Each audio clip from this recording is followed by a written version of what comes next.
Hi guys! Magandang gabi! Welcome back po dito sa Gandara SRU channel for Showbiz Update. Andito na naman nga po akong muli nagbabalik ang nagmamaganda rin yung kachismosang Kim Pao upang magatid sa inyo na latest update and fresh happenings patungkol po kay Kim Chiu and Paolo Avellino. And para nga sa gabing ito, ang tatalakayin natin at pag-uusapan ay may kinalaman guys.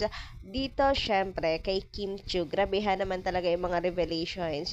Ito na naman po ang Team Showtime. Sila Vice, si Kuya Bong, ang kanya pong mga kasamahan sa katrabaho ay binubuking si Kim. Again guys, napakagandang pag-usapan nito dahil kung meron man pong higit na nakakakilala kay Kim Chiu, yun po ay ang kanyang mga nakakasama araw-araw, yung mga taong nasa paligid po niya, mga ka-close po niya.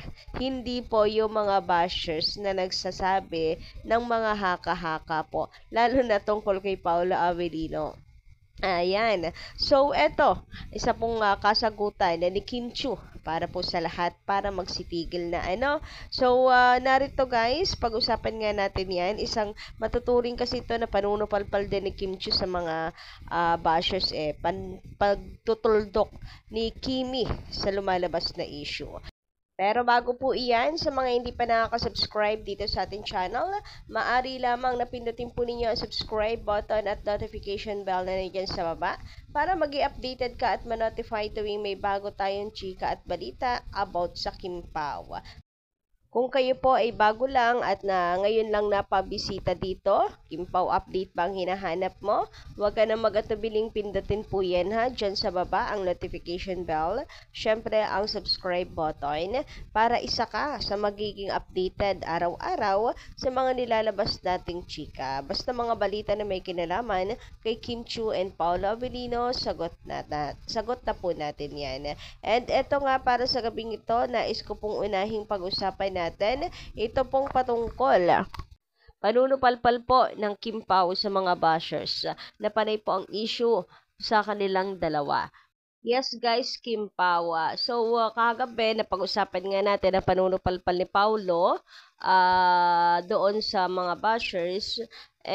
Bukod po pala dyan, dati na palang nanunupalpal si Paulo.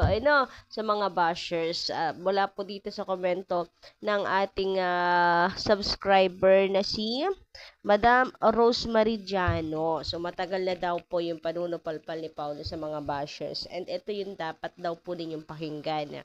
And mamaya naman, yung patungkol po kay Kimi, panunupalpal nila Vice, Kuya Bong, pagtatanggol nila kay Kim Chiu, kanina sa Showtime. I think may kinalaman din ito. Alam niyo naman si Vice, lagi po niya yung nailulusot, lagi niyang naipapasok. Ano man po yung pinag-uusapan, napapasok po yan. So, ayun, I think kung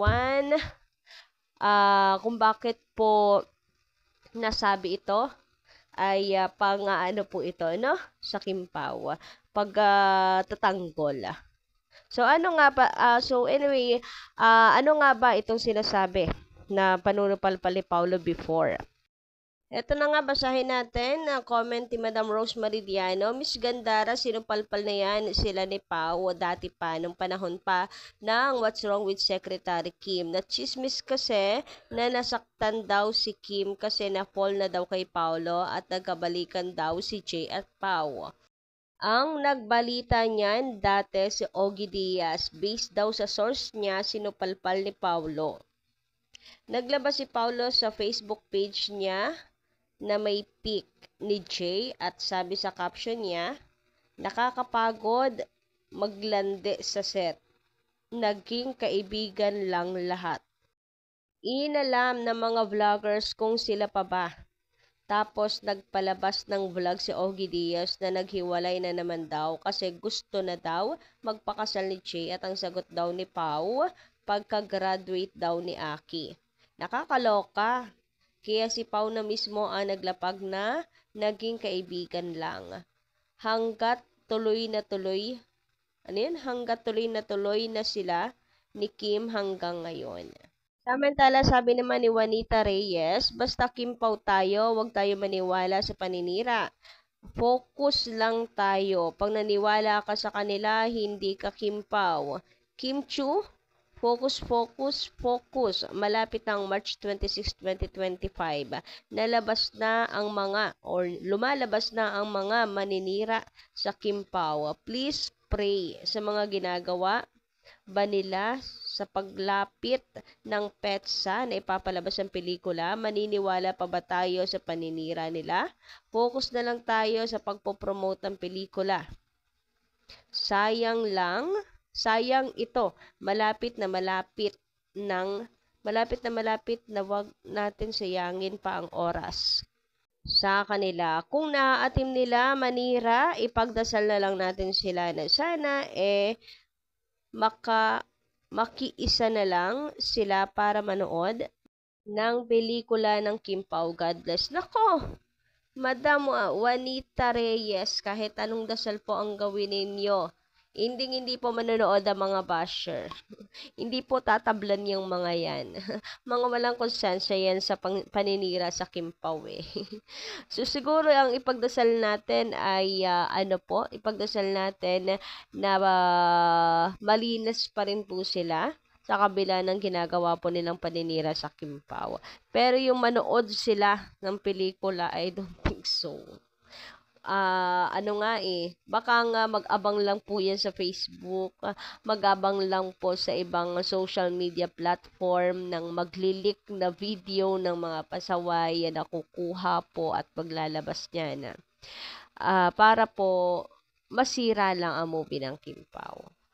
Samantala, dumako naman po tayo dito sa dapat may label ni Kim Chiu. Dapat lang naman talaga para alam mo kung saan ka lulugar. Ang hirap naman yung wala kang label.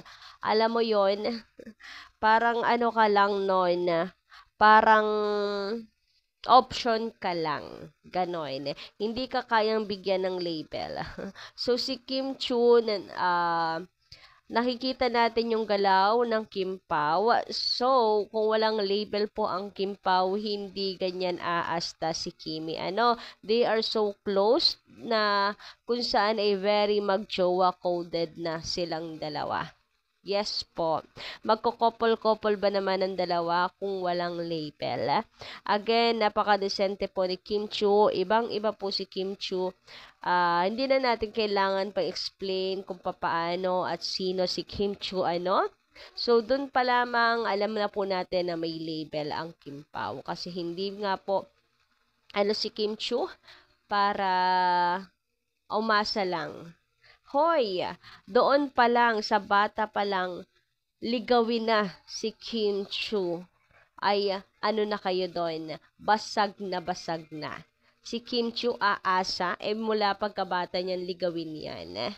Hoy, si Kim Chiu ang hinahabol, si Kim Chiu ang pantasya, ang tawag dito, ang pamantayan ng mga ideal girl na mga kalalakihan. Kim Chiu yan ba ya?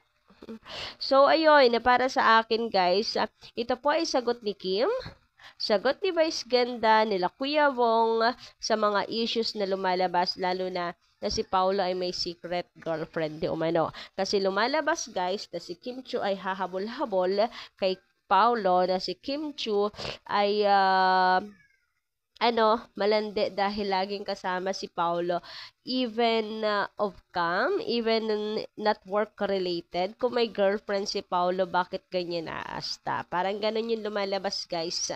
'Di ba? So, I think isang way ito nila Vice para ipagtanggol si Kim Chiu. Yes po. And ganun din, sagot ni Kimi. Dapat may label. So, dun pa lang, alam na natin, may pakopol po ang Kim Pao, may pagregalo po ng bike si Paolo, ay alam naman natin na napakamahal noon at hindi na siguro natin iisa-isahin pa lahat ng bagay. So, basta, what you see is what you get, ang Kim Pao. May label. Again, may label na ang Kim Pao. Para sa akin talagang ito po ay pagtatanggol ni Vice sa mga lumalabas na issues. Alam niyo naman ng mga bashers, kanya-kanyang gawa ng paraan yan para madugisan lang ang pangalan ni Kimi. Napakabango kasi ng pangalan ni Kimi ngayon. Pati po ni Paolo Avellino, yung tambalan po nilang dalawa. Grabe yun. Talagang even mga hula guys, sa ano po, sa tawag dito, even mga hula po sa pelikula nilang dalawa, magba-blockbuster daw talaga. Hoy, ngayon pa nga lang ramdam ko na sa block screening. Ang dami. And yung suporta ng mga fans, efforts ng mga fans, grabehan yon. Thank you so much guys sa pagmamahal kay Kim and Paolo. Grabe yung effort talaga ng Kim Pao fans.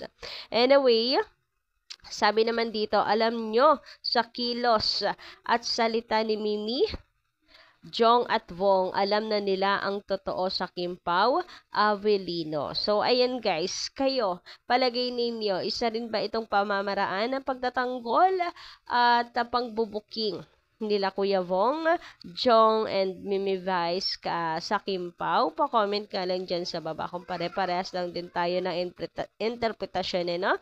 And hanggang dito lang muna ang ating update. Maraming salamat sa pakikinig and don't forget to click the subscribe button and notification bell for more updates. Maraming salamat!